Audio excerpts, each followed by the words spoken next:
Assalamualaikum warahmatullahi wabarakatuh.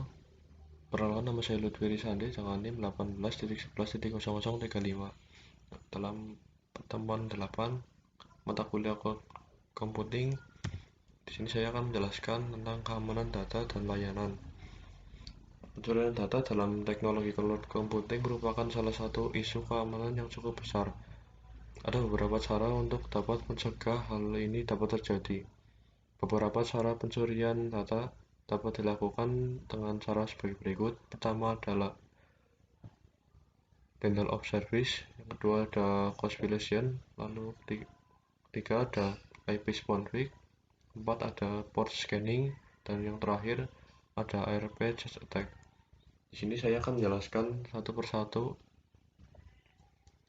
Yang pertama ada denial of service atau DOS, adalah jenis serangan terhadap sebuah komputer atau server di dalam jaringan internet dengan cara menghabiskan sumber atau resource yang dimiliki oleh komputer tersebut sampai komputer tersebut tidak dapat menjalankan fungsinya dengan benar, sehingga secara tidak langsung mencegah pengguna lain untuk memperoleh akses layanan dari komputer yang diserang tersebut.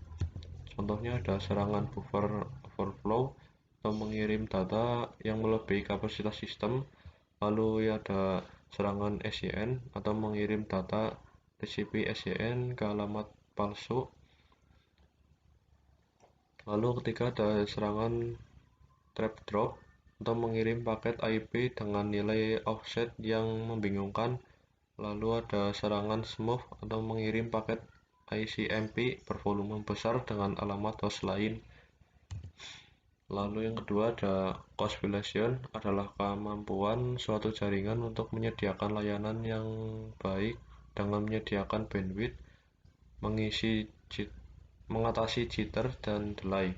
Contoh gangguan cost violation ada delay, yaitu merupakan waktu tunda suatu paket yang diakibatkan oleh proses transmisi dari suatu titik ke titik yang lain. Lalu ada packet loss atau sebagai kegagalan transmisi paket mencapai tujuan. Lalu ada throughput, merupakan kinerja yang jaringan yang terukur. Lalu yang ketiga ada IP spoofing, merupakan jenis spoofing yang memungkinkan pelaku untuk mengubah source IP sehingga tidak dapat terlacak saat ingin mengelabui komputer tujuan. Contohnya ada not-bit spoofing, atau tipe serangan ini biasanya terjadi jika korban berada dalam satu subnet. Kedua ada bit spoofing. Pada bit spoofing, serangan yang dilakukan akan lebih sulit untuk dilaksanakan karena angka square dapat dan acknowledgement tidak dapat disniffin karena tidak dalam satu subnet. Lalu ada man in the middle attack atau manusia dalam serangan tengah. Pada tipe serangan ini, sebuah komputer memotong jalur komunikasi dari dua komputer yang terhubung. Lalu yang keempat ada port scanning, adalah aktivitas yang dilakukan oleh attacker sebagai dari proses footprinting sebelum melakukan tahap penetration testing atau percobaan penetrasi ke dalam sistem komputer yang ditargetkan. Dengan teknik port scanning ini, maka attacker akan mengetahui layanan service apa dan port berapa yang statusnya terbuka pada server atau sistem target. Contoh serangan yang paling umum adalah brute force yang bertujuan untuk membobol password dengan metode directory attack.